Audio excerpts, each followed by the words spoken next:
My guest today is Arj Perera, the owner and founder of Human Mechanics here in Bendigo. It's a gym that's a little bit different to your average gym. It's one of the few gyms that I know of that actually want their members to show up. And if you're interested in knowing what it takes and what it looks like to grow and run a successful gym that is getting people real results and is delivering real value, then this is the episode for you. We talk about a whole range of amazing topics from personnel within your business to the importance of relationships around you and how to increase the lifetime value of your customers. It's a rockin' episode and I hope you love it. Take it away. Arj, thanks mate so much for coming on the podcast. First gym owner to be on the podcast, and I've got some bones to pick about gyms that you'll probably have the same bone to pick with gyms. So I'm really excited to have you on. Thank you so much for being here. No, thank you for having me. I was super excited actually when I saw that post. I thought, I wonder if you'll get me on. Most definitely. I have been, Human Mechanics has been a household gym brand name in Bendigo for pretty much ever since you opened, I reckon. You've done a good. really great job. Good. We were very fortunate. The bone to pick, I'll start with that. And I love it because there's a real values alignment here. There's something that rubs me up. It hits a really deep thing in me where the business model of gyms that are just like trying to sell volume memberships and hope none of them come. Yeah, it's an age-old. I think the worst of it was when I was in Melbourne. I won't use a business name, but it was one of the big Globo gyms, and we had a full sales team, and all they would do is go out to Chadstone, because in Chatty, and just sell. And I just happened to look at the actual member base. It was like 5,000 people, and I just remember thinking to myself, going, what would happen if all of those people turned up at 6 a.m. on a Monday morning? Like, they would not be even. You wouldn't do anything. Like, what the hell? And it just, but this is the traditional gym model: is you try and pad your bottom line with people who don't turn up. Yeah, and it's sort of, and you're happy with that, right? And sometimes it's good, but otherwise it just becomes annoying as a business owner. Like you sort of. Because they're inevitably the people who will cause the most issue, is because that's the trade-off, is where people go, oh yeah, they buy membership, they don't turn up, and then you speak to other gym owners who run that model, and they go, yeah, we spend half our time dealing with complaints about the gym, but then they haven't turned up, so we don't know what they're complaining about. We're sort of probably resenting the fact that they've got this membership that they don't use. 100%. So yeah, it's. And I put my hand up and say I've been one of those people who people bought just a donate. membership. They just donate. Yeah, they donate. They donate. Donors. They donate. All gyms, we should all register as a charity. At least you get a tax write-off. And then you get a tax membership. write-off. You go, that's all right. I'll just claim back on my taxes. Yeah, I don't go there. But yeah, no, that is a huge thing with a lot of gyms, especially the big commercial ones. Is that's sort of the business model. Yeah.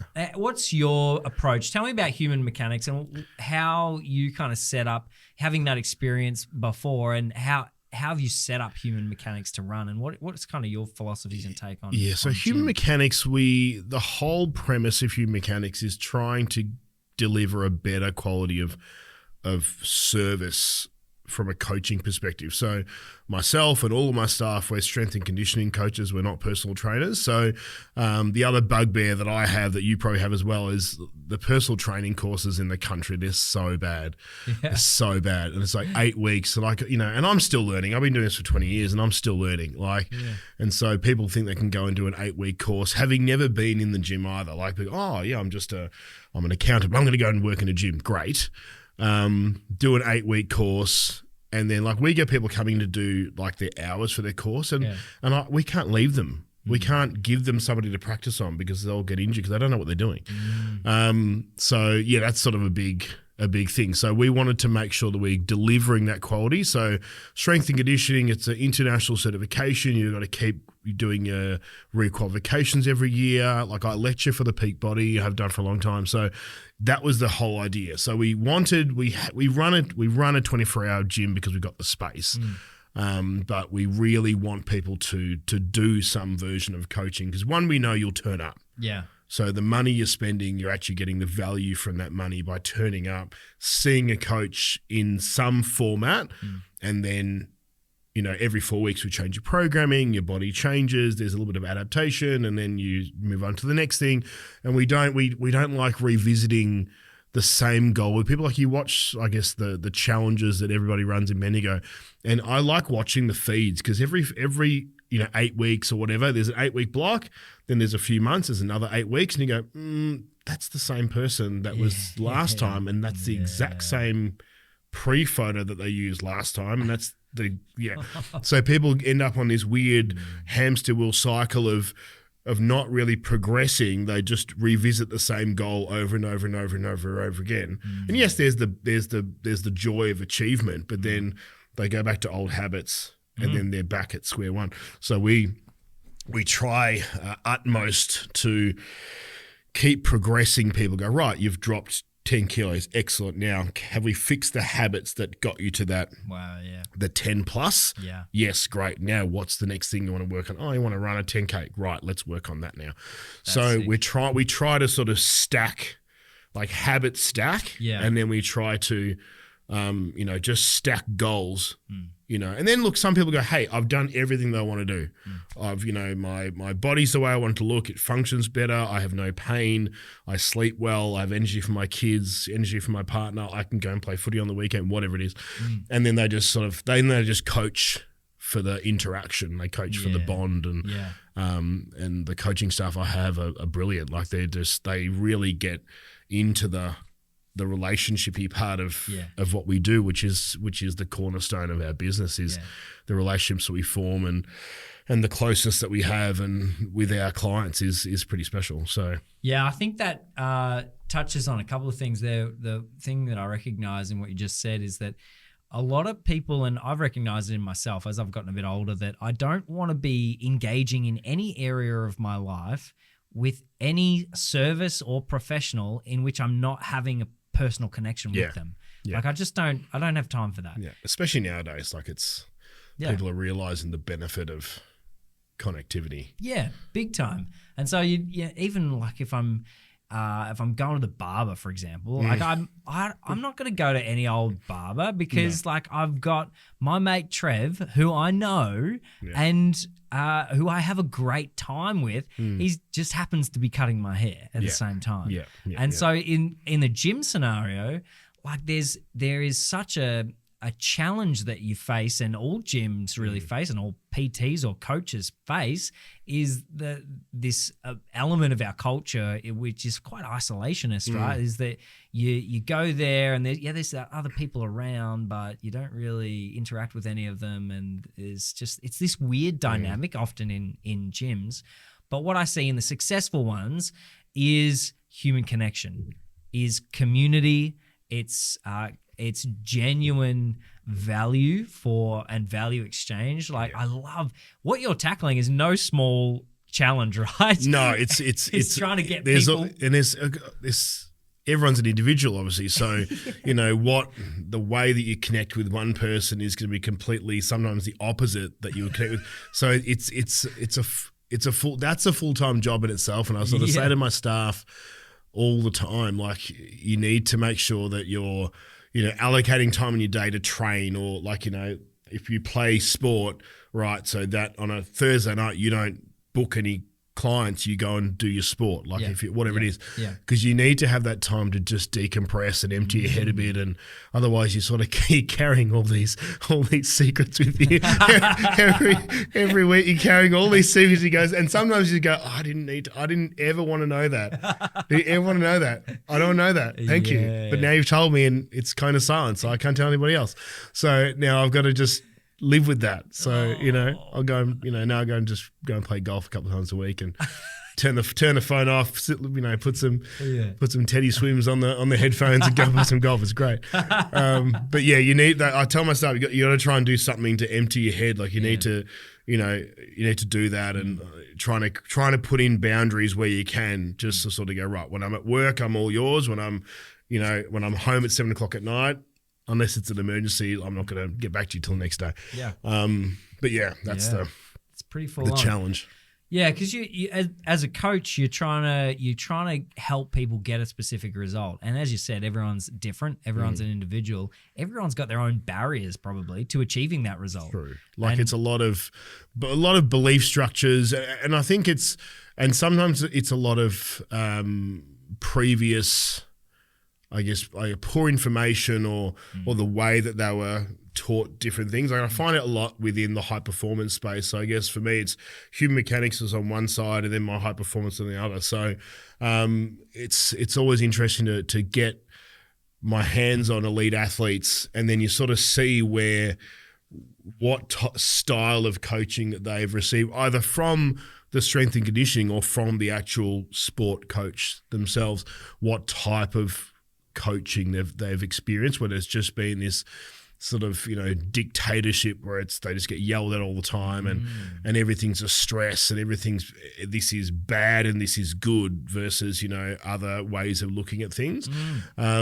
So yeah, it's sort of the more and more I've spent in that space, you realize that the importance of trying to rewire that and create better relationships with exercise and mental health and food, and then we bring that elite sport mentality back into our general population stuff in our rehab, and you sort of go, right, well, how can we better educate people about how to do things in a less stressful kind of way?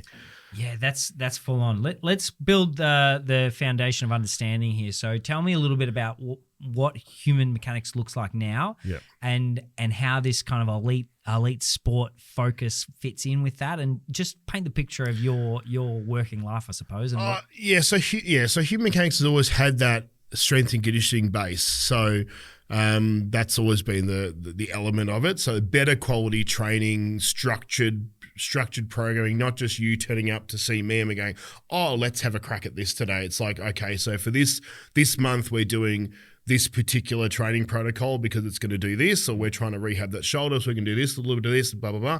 And then over the next, 3, 6, 12 months, you can actually see how I've structured your programming and how we're going to go to either get to a specific event or, reduction in pain or increase in performance or changing body composition, whatever it is. So that's sort of, I guess, how we structure all of our coaching. And the elite sport has always been my passion, and I guess my first gig with Bendigo Spirit was pretty amazing. And I got that gig primarily because Gabe Richards and Kelsey Griffin went, "No, we want Arj," and I'd never met them before, so they're just. I think it was more so I was the only S&C coach in Bendigo at the time. And they're the reason why I got the gig. Both of them are very good friends of mine now, which is pretty amazing. So, and that's how that started. I always wanted to work with athletes of that level, and that was my first ever pro gig, and it was amazing to work with those girls. Now I've sort of come full circle, and I'm back with Bendigo Spirit again now. Wow. And yeah, it was very special. I was on the court with KG four weeks ago, and we were just doing an on-court session. We both sort of stopped, and she goes, "This is pretty cool, eh?" And I said, "Yeah." It's I didn't think it would happen again. It was sort of really hard to get back to the Spirit. Yeah. And I said, "Yeah, this is real special, KG. This is pretty cool. It was really nice." Full circle moment. So, and that's sort of how it fits in. We run what's called an academy program where we're looking at our what we call development pathway. So all of our junior athletes, and they're either sort of sub-elite, so they just want to play sport or want to look at, let's say, things like Pioneers or things like NBL 1, whatever it is, or they're already at that level and above. Yep. So, because it's a big thing that was missing, it was kids driving from Bendigo to Melbourne to see S&C coaches. And whilst those coaches are exceptional, and some of them are friends of mine, 4 hours in a car basic round trip basically undoes all the work you do in the gym because you're sitting in a fixed position for 2 hours. So I sort of went, this is no good. So we've got a general population arm of the business. We've got the rehab. I own a physio business now, Return to Performance. So Chris Adkins, he used to play for the Bendigo Braves. So another sort of full. It's really lovely. Like it's very special. So Chris and I worked together in the Braves program, and I sort of remember meeting him. And I said, "Mate, look, you're a physio. You've done this thing forever. I'm not gonna insult you by trying to recreate the wheel here. What do you need? What's clunky, what's not, can we just collaborate a bit?" And that's how he and I worked together for Braves. That's cool. And then, then I thought, look, and we kept referring clients to him anyway. I thought, no, we need to bring this in-house. So finally managed to convince him to come over. So it's really special. I get to work with a really awesome bloke every single day in the rehab space, which was cool. And he's with Spirit now, so we're both working with Spirit. Wow. So it's very special. And then, so we got the rehab space, and then that sort of elite sport pathways, and then into the pro sport. So, it's a nice little niche there where we sort of give a higher level of coaching for general population, and we have that rehab and high performance sort of arm that allows us to work with some pretty incredible human beings. That's amazing. Thanks for that. So let's just lay out explicitly what the difference is between strength and conditioning coaching and regular personal training. Yeah, so strength and conditioning, it's just the understanding of what actually is going on. So when you go and see, not all personal trainers, mind you, but the vast majority, they've not had a lot of education about the body. It's just they will just hash together a program more so designed to just to ruin you for the session. And as I say to my coaches when I'm teaching them, I said it's not rocket science to ruin somebody. Like you can spend 5 minutes and cook somebody if you really want to. Yeah. It's about the science of what you're doing and how that's going to impact the body now and then in 2 weeks' time, in 6 weeks' time, which is what we call periodization. So that's really the difference, is that those other extra layers of knowledge about the body and how to manipulate a workout program in the short and the long term versus personal training, which is they'll just come in for a session. If you get an organized PT, they're pretty good. Like they'll plan sessions out and all those sort of things. Yeah. The vast majority will just hatchet job a session, and they'll cook you for half an hour. And yes, you'll get a workout, but it's not as effective as something that's planned out, which is realistically what we do all the time. Yeah, love that. So take me back to when Human Mechanics started. What was the gym landscape, right? When you're looking at starting a gym in any particular place, you look at, all right, what's around? What is the likelihood of this thing being able to succeed? What was that like? And it was interesting. Journey? Like I was working when I first moved to Bendigo. I remember when we were planning to move here. Alex got a job with the Department of Ag here, and I said, look, let's just move. I can work anywhere, whatever. Let's go. And then I worked for another gym business here, and had that been a better environment, I'd probably still be there. But wasn't a great environment to work in. And then there were two guys, Daniel and Lee, who I worked with there, and Lee and I wanted to open this. We started talking about opening a business, and we brought Daniel on board, and then we rented space at a CrossFit gym, which is just across the way. So we rented space there.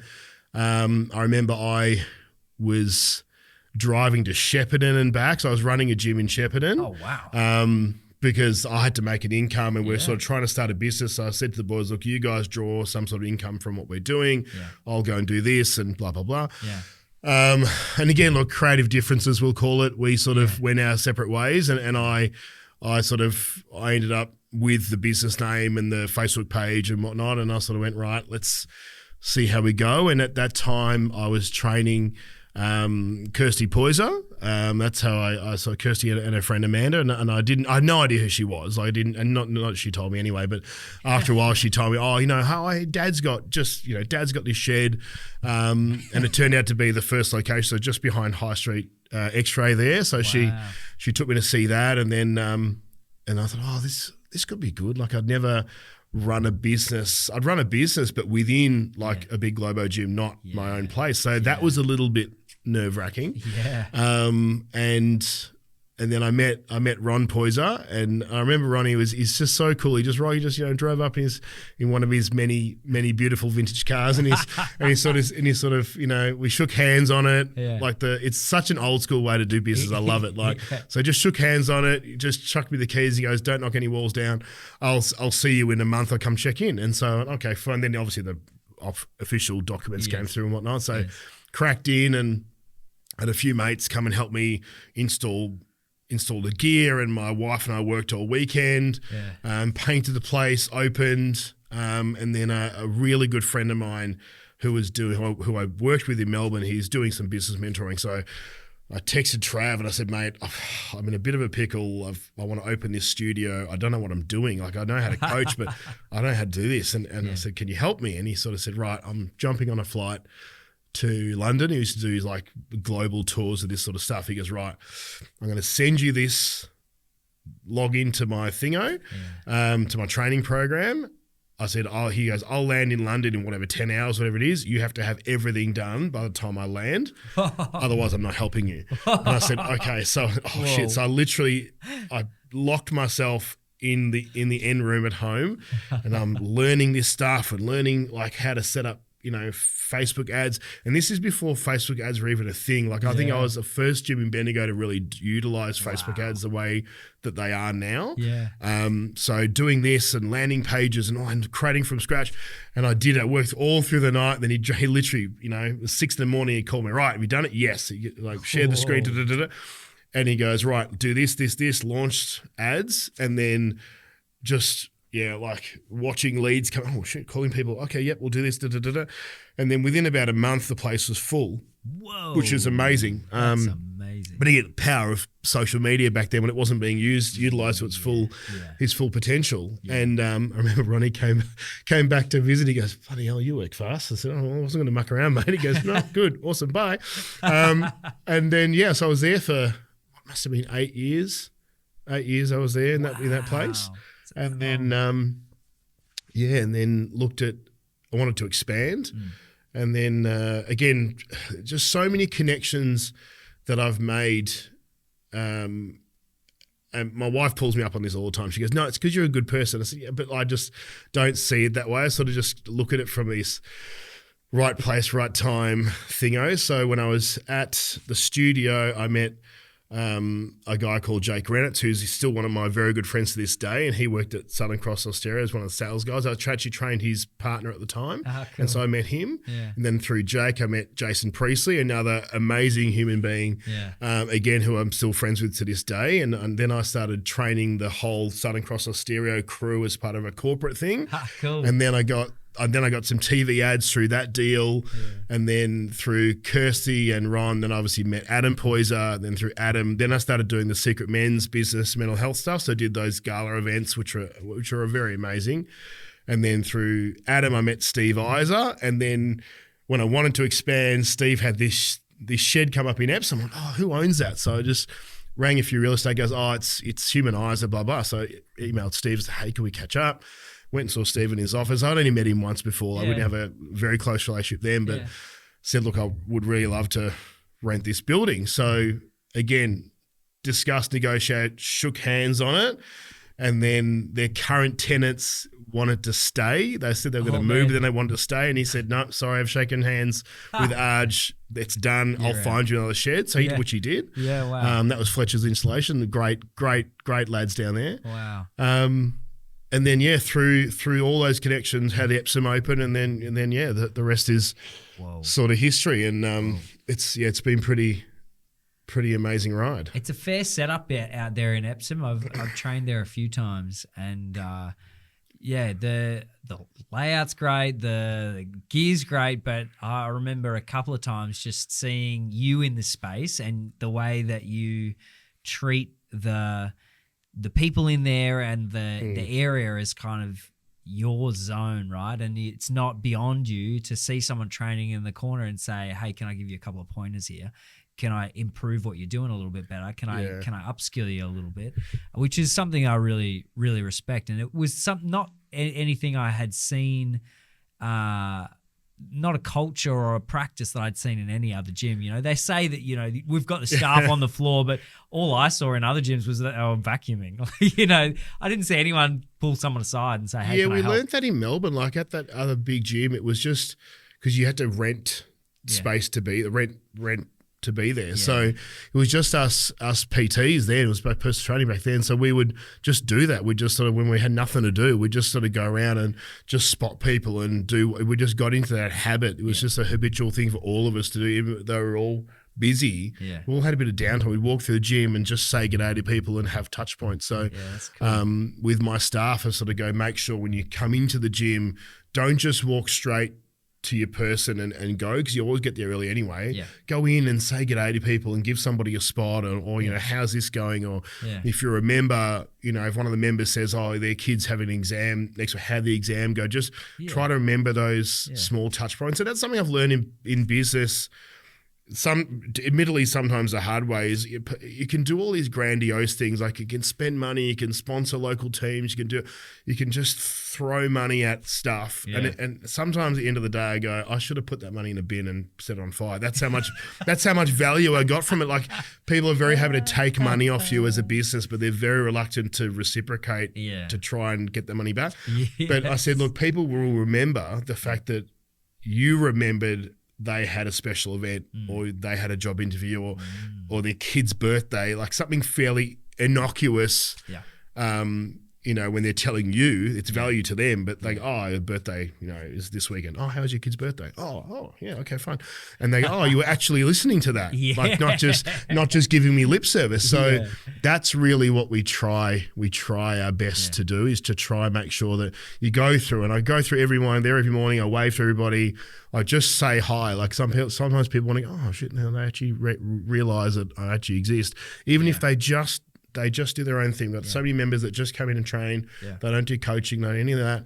They just want to come into a space that is you know, not full of people walking around half naked or taking selfies every 30 seconds. They come to Human Mechanics to train. We don't have mirrors everywhere. We come to train.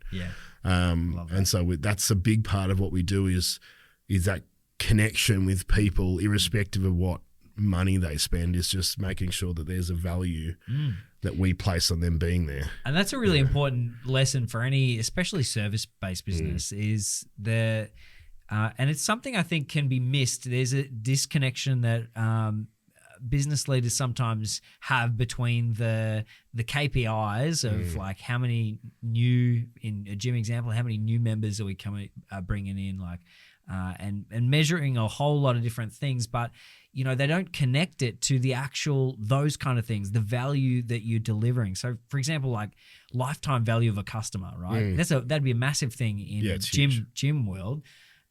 How do you lift the lifetime value of a member? It's through things like that, where you make them feel valuable. Yeah, and exactly. That brings loyalty, which brings years of membership. And so there's this, I think good business is where you understand that business is done with a service-based business is through serving really well. Yeah. And it's sort of, again, lessons you learn. It's sort of when you run the numbers in a business, it costs so much more to acquire a new member, or a new person to any business, acquire a new customer, but it could just cost you 5 minutes to retain somebody for like another 12 months.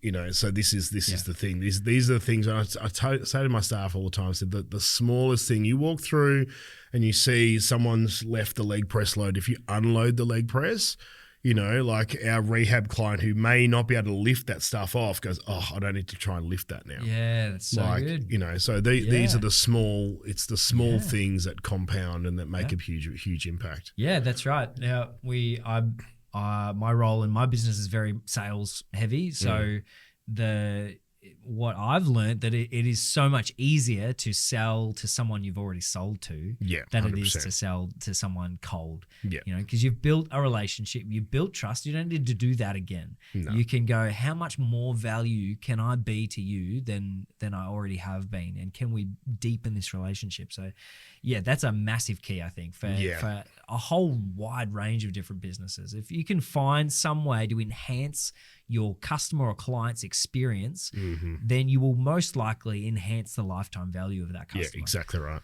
Which is huge. Exactly right. Mate, tell me about some of your personal business journey and what's it been like. As you know, running a business is not an easy thing, right? No. And tell me some of the challenges, some of the learns you've had over the period. You're 12 years into human mechanics now. What have you learned and what have you gone through, man? Oh, I think, look, it's trying to step back a little bit. So when I had the studio, like my phone would go off all the time. Like and all the time, my wife would say, "Who the hell is messaging you at 9 o'clock at night?" And obviously, like you know, it's weird. I said, "Oh, it's such and such." You know, wondering about this or whatever. She goes, "It's 9 o'clock." I said, "Yeah, no." And I'd mention it loosely to them, like, "Hey, can you not? I'm happy to anytime during the day if you need me, whatever, right?" But then as Epsom, when I got to Epsom, I thought, I need to try and take a step back. So one of my clients, actually, Suze, who's still with me today, so she's a very special human to me. She came on to help me out with some admin stuff because I was just drowning. I went from a studio to a gym, which was the learning curve was just out of this world. And you sort of go, people, like from a psychological point of view, people wanted to pay the least but still get the same attention that somebody I would give somebody that trains with me 3-4 times a week. Like it was trying to find that balance, which I struggle with it because I wanted to be everything to everybody, which you just can't do. And that was a learning curve. Asking for help. I don't like asking for help. I just like to I said to my psychologist, I work really well when the house is on fire. Like I work really well when things are just up in flames and just go, right, let's go.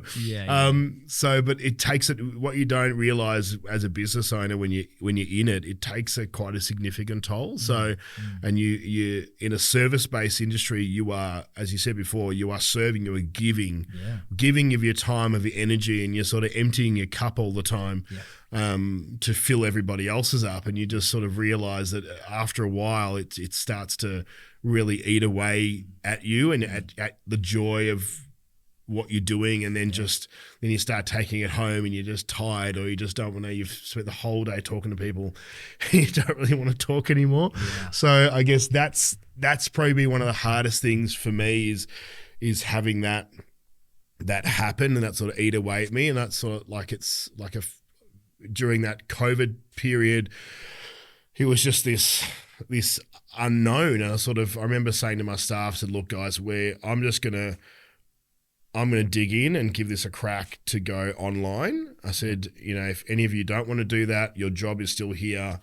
I'll have to stand you down though. But like if, this is where we're at. But they all dug in, and we actually ended up, doing a really good business in that period. Like we were looked after by our landlord. So both Ronnie and Steve looked after us very, very, very well. They did write off our rent for the period, which is amazing. Wow, so, so I guess that's why those businesses are successful, is they look after everybody, which I'll always be grateful for. But we just sort of dug in. But that sort of period was a rough time for me personally. We had a lot of stuff going on in our personal life. So like I come from an abusive family, like abusive childhood. So, and that sort of all came to a head between mum and dad, and I was sort of dealing with that, trying to buffer stuff for mum, and then my brother and I got dragged into that. It was really and then trying to run a business, it was a lot.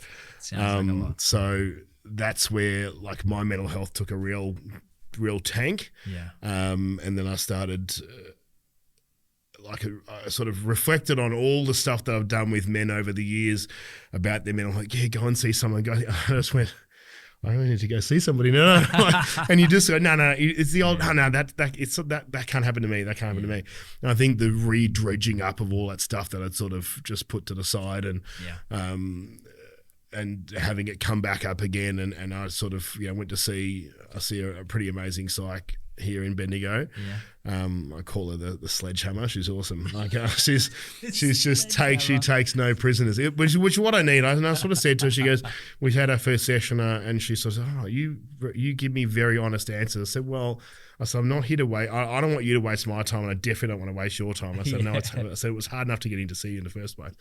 So I said, some things I'll find difficult, but I'm not going to BS you. So, so I've been seeing her for almost 2 years now, and it's been great. Like, it's like once a month I go see her and just empty this and just get some clarity. And so mental health for me has been a huge journey, and that's sort of, I managed to sort of keep it at bay for the majority of it, and then sort of COVID hit and all that family stuff hit, and it just went, it just exploded. Floodgates opened. That's sort of, I guess, the journey of growth for me is trying to work on myself a little bit more and allocate my time for me, but then also realize the fact that I've got to be a dad, and I've got to be a husband, and I've got to be like a boss and a mentor and a friend and all those sort of things to my staff, and it's just a lot. So it's been a learning curve to try and just balance it all. So I'm not, and I don't always get it right. I don't always get it right. I still have bad days and those sort of things, but I guess I'm a bit more, open about the bad days that I do have, which helps get through the next day. I think what I'm hearing, and what I hear a lot, a common thread throughout people's journey of mental wellness is that isolation can be one of the biggest causes of issues being really deeply rooted and really hard to get rid of and to uproot. Is that idea of I need to hide it, or I need to not have any problems. And, in reality, we know our own hearts. We know people, right? Everybody has things that they're dealing with. And a lot of people have things that they're not dealing with. 100%. And it's so easy to sort of try and shut yourself off. And then all you're left with are your thoughts. And there's nobody to bounce things off. And it's something that I love doing. I do it all the time for people I train, especially my athletes. Like they'll just call me and I sort of go, look, I don't have all the answers here. I don't have all the answers. I don't have any. But I said, I've got a set of ears, and I've got a set of ears, and I can give you an opinion. And I won't tell you what to do. I said, it's not my place, but I'll give you an opinion, and then you go away and you think about it and whatnot. And if it's well outside my scope, you need to go see somebody who's got a few letters after their name, and they'll help you out. But I said, look, that's what I like. I quite like doing that now. I quite like, talking to my clients and to my athletes about their headspace and trying to sort of, sometimes I literally don't do a thing. It's literally just I'm on a phone and they're interstate and they're just calling about how they're feeling in the day, and it's nice actually. I love it's probably one of my favorite things to do is just be a sounding board. It's nice actually. Yeah, it is pretty cool. Yeah, it's nice. Tell me about the secret men's business deal. Like, tell me what is that, and what have you done there? Yeah, so I lost two friends to suicide. I lost one of my friends I went to school with, and literally the year after we finished, he took his own life, and then another friend of ours took his own life probably about 10 years ago now. So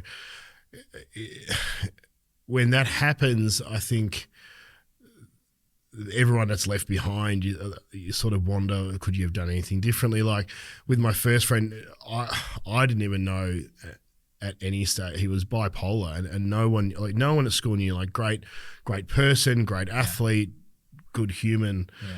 And then with our other friend, he was just this brilliant individual, like so intelligent, and just got the better of him. So that was sort of the catalyst for that, to sort of go,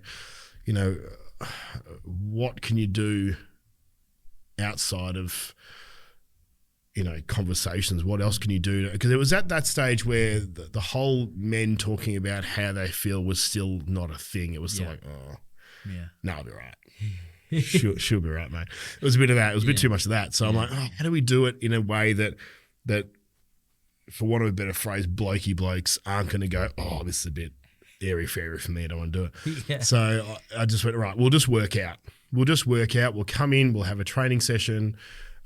People will pay for it, but all the money goes to Beyond Blue. So I reckon we've ended up, I think it was like 30 or 40 grand for Beyond Blue over a couple of years. Like it was, like I got to meet Jeff Kennett, because he was the chair at the time, Yes. and he was pretty impressed with what we were doing, Oh, and mate, I wanted to partner with Beyond Blue, and it just wasn't big enough. Yeah.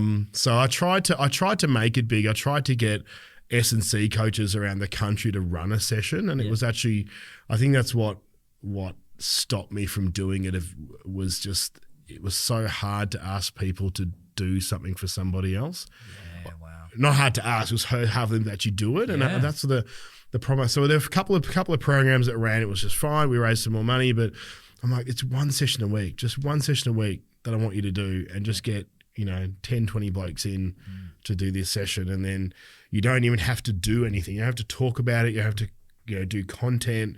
It's just come in. We're going to do a session, and the idea was if blokes from all over come in and do the session, they might make some new connections. Like, hey, let's go have a beer, or let's go play some golf, or go fishing, or whatever it is. Just another person to bouncing, or come in and get the benefit for your mental health from working out, which has been obviously well documented. Come in and do that. So that was the whole premise, and then I sort of ran these fundraising events here, and they were enjoyable. I love a good party. I throw a good party, FYI. And it was excellent. I loved every bit of it. But it was just a lot. It was a lot to try and organise. Yeah. And Bendigo being Bendigo, they're very late on the RSVP.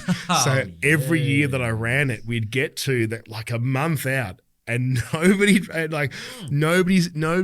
had significantly RSVP, and I'm sitting there going, this is not good. It was too stressful to run. But then I had a couple of friends really helped me out the last couple of years. A friend of mine, Taylor, just literally got on the phone and rang everybody she knows, goes, listen here, you will buy a table of 10 and you will do it.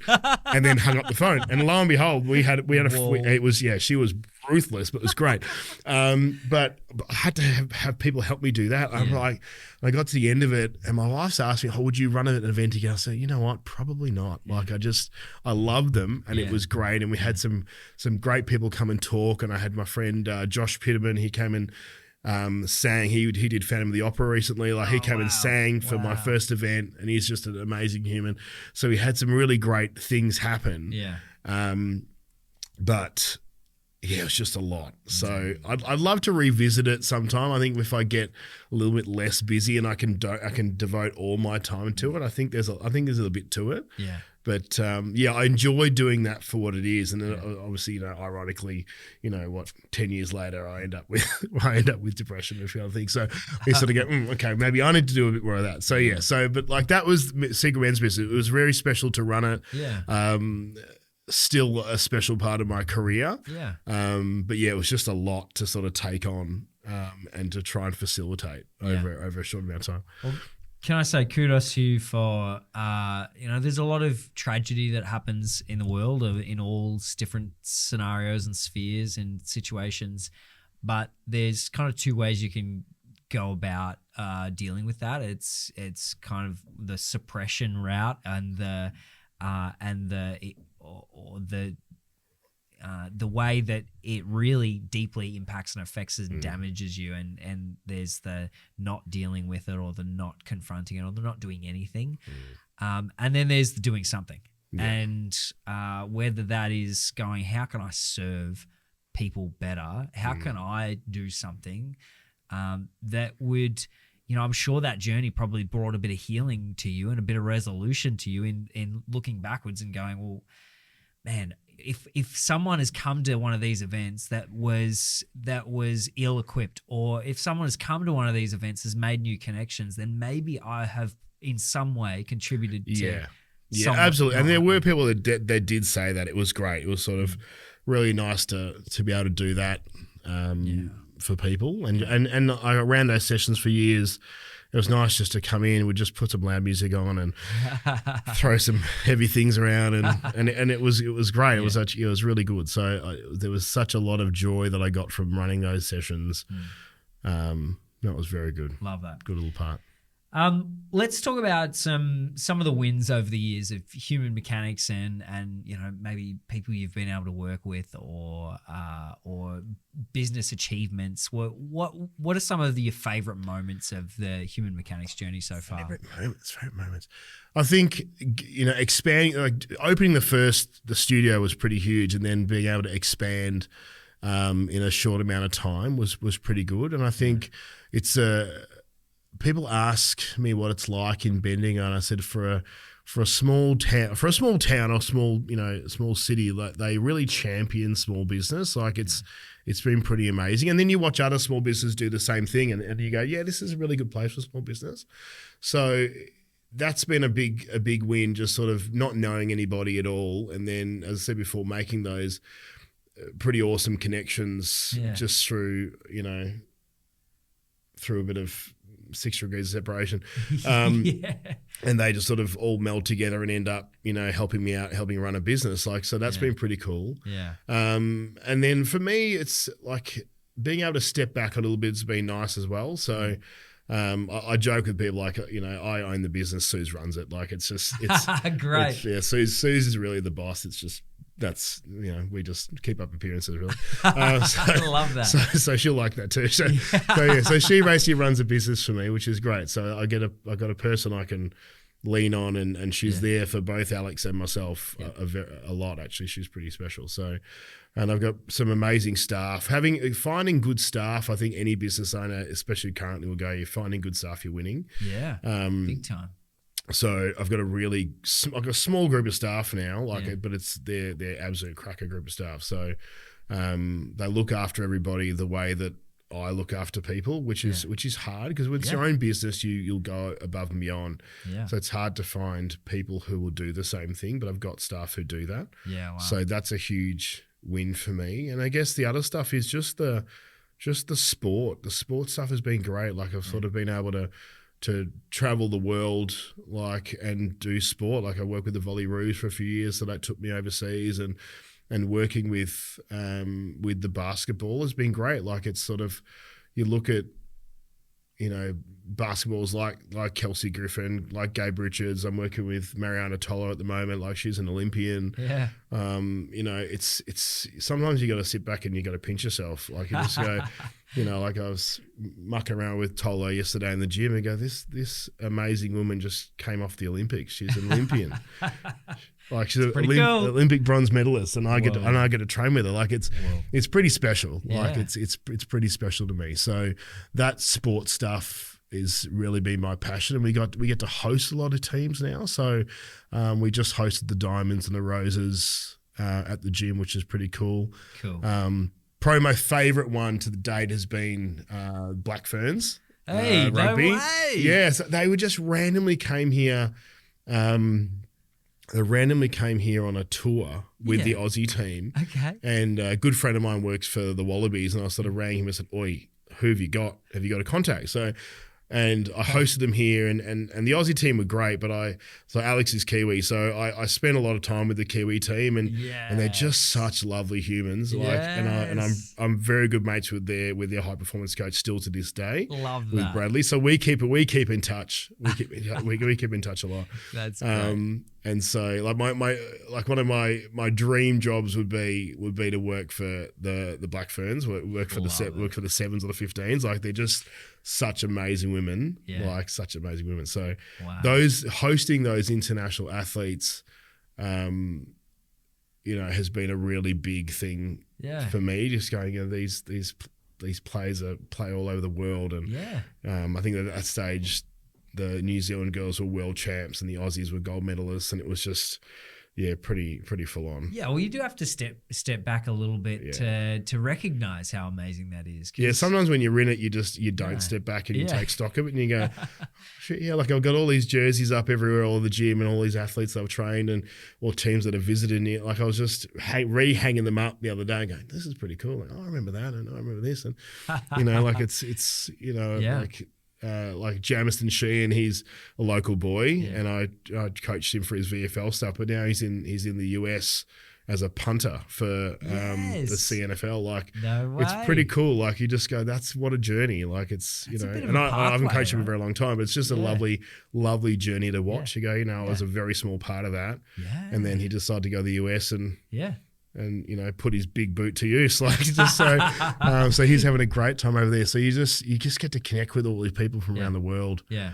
And that's been huge for the business. Yeah, that's crazy because you look back and you think, well, I'm just running a gym in Bendigo, but it's so much more than that, right? And it's not your classic, massive volume global gym kind of situation where you don't have that personal connection as much with the people that you're serving. But then to look back and go, all of these amazing athletes, the Olympians and doing all these amazing things, huge accolades.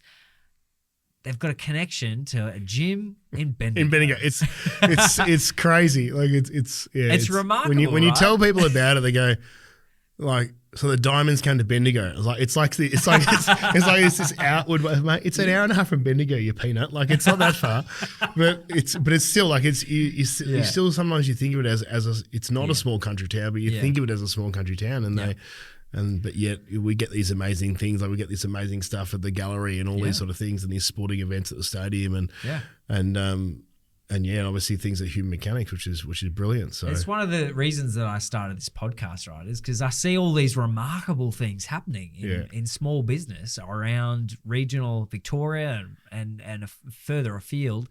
I go, this is happening not just in our backyard, but it's happening all over the place. And there's something different about running a small business in a place where there's not millions of people. Because exactly you've right. got to be better. Exactly right. You've got to be top of your game because you don't have the volume to hide all of the mistakes or hide all of the less than great operation, right? And everybody knows everybody else. Like you can't walk down the street without seeing somebody and then another 17 people which I love. I do, but it's just my daughter said to me like, how many people do you know? I said, I'm just lucky enough to know some people, babe. She goes, stop saying hello to everybody. I'm like, well, I can't not say hello to people I know. So that's pretty rude. She's like, oh right. Great. I love that.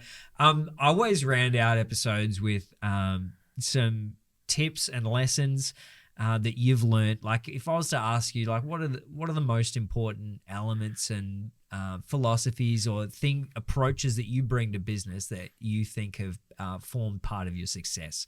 How do you approach that? You think, that's a tip or a piece of wisdom that I can share? I think firstly you've got to have a good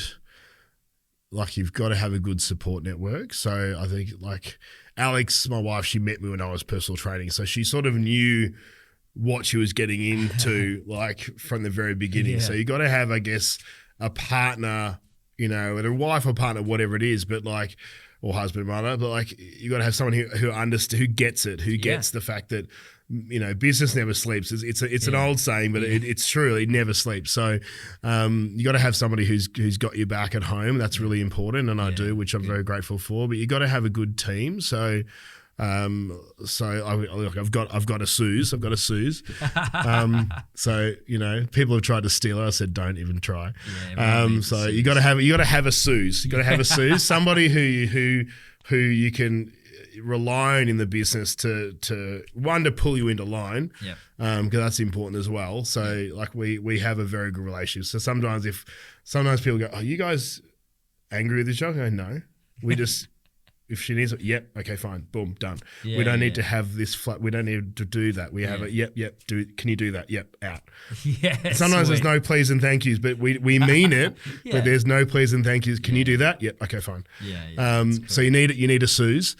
Let's just pause there because like that's not an easy, just automatic kind of like accidental thing that happens to everyone. Is that they get this kind of amazing 2IC human that just comes along and it may feel like that, but can you step outside yourself and go like, what did I do? What was the environment that I needed to create for this amazing person to step in here and for me to be able to step out a little bit? I say it all the time. I'm still trying to figure that out. I'm still trying to figure that out. Maybe we should ask Sue. I'm still trying to figure that out. Like, I don't know.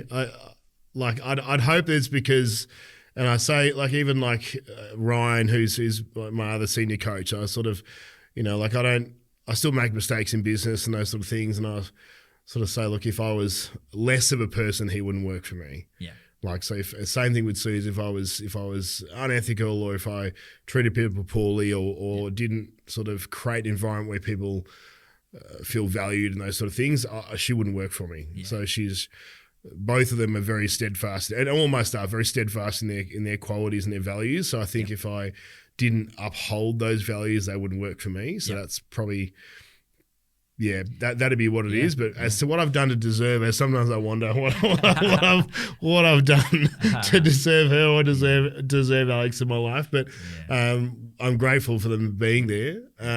You need someone for business. So like Dave Richmond's been my accountant, been my business partner for a couple of years now. Like he's a wealth of knowledge, and just again, he's a calming influence. Nothing is ever like, nothing is ever battle stations for him. He's very ducks on a pond. Yeah. So he's a calming. You need a calming but knowledgeable influence, and that's Dave Richmond for me. So if ever I'm just flipping out, which happens every now and then, he'll just go, it'll be fine. That's what you always say. It'll be fine. Don't worry about it. And I'm like, David, doesn't feel fine. Exactly. I go, David. He goes, it'll be fine, mate. Just keep doing what you're doing well. Yeah. And that's literally all he said. Our phone calls are 30 seconds. One, because he's so busy. Like sometimes I ring, because obviously the account, I ring his practice and go, how high is the stack of papers on David's desk? Can you see him? And the receptionist go, it's a bit high today. I said, okay, just leave a message. I won't disturb him there. So you need a David. And then I think for business owners need to spend time doing stuff that they really like to do. And it's just for you. And you need to be, I guess, selfish is probably the word. You need to be selfish in that endeavor, not at the detriment of the business, but you need to be going. So for me, like I like to go and play golf like once a week. I'll go quick nine, just get out there, turn the phone on flight mode, stick some music on, go and play some golf, just to disconnect. But you need to disconnect from things. One, to help you rest a bit, but also you'll come back with if you stop looking at something, then you come back to it a day or two later, you'll have a different perspective. So that's so true. That's probably the advice. And I think trying to sort of find some silver linings where you can. It's not always possible, but trying to find some silver linings is important in business, because there are going to be challenges. There are times when everything's just going to blow up in your face, and then you get right in it, and you absorb all that, and you go, this is bullshit. But you got to try and, again, step out of yourself and go, okay, well, what's the learning from that? How can I do things differently? Is there a benefit from this happening? How can I flip that? How can I pivot? I said to myself, I'm not going to use that word this podcast. I won't use it, but I did. But yeah, how can I sort of flip the switch on it and do something differently? So that's not always possible, but like that's always a work in progress, I find, for business owners. And then lastly, just a network. I do a lot of mentoring for other coaches in business, because I'm one of the very few high performance coaches who runs a business. Because our industry is a little bit broken. So like Chris Radford, who's in Ballarat, amazing human. So him and I have been matched for a very long time. And so I'll call him, he'll call me, we'll bounce things off each other. And, I've got another friend of mine who's in Melbourne, who's just got an amazing job in Perth. He's struggled to get work in high performance in Melbourne. And he's an exceptional coach. I've mentored him for must be 20 years now. Wow. And he got a job in the Waffle in WA, which is cool. Which is so good. Just having people you can call, and the people you can call at 3 a.m. You need the 3 a.m. people. I love that. You need the 3 a.m. people who are just going to go, right, do I bring a bottle of whiskey or do I bring a shovel? What are we doing? But you need the people you can call at 3 a.m. And I've got one person I can call at 3 a.m. Like people who are going to come get you. You need the person who'll come get you. There's massive wisdom in that. What I'm hearing from you is the right people in the right places. in all areas of life, not just in business. You don't just need the business people and to be someone different outside of that. You need to be connected to a network of similar businesses to yourself that you have that peer network, because that's a massive issue in many business owners. It's can be very isolating within the business because you are the top, there's often, unless you've got a business partner, you don't really have a peer. But so a network of similar business owners is invaluable. I've got that as well. That's fantastic. But then the people around you at home and within your business, and then advisors, and then friends that can. I love. Is that whiskey or shovel? Are we celebrating, or are we burying a body? What are we doing?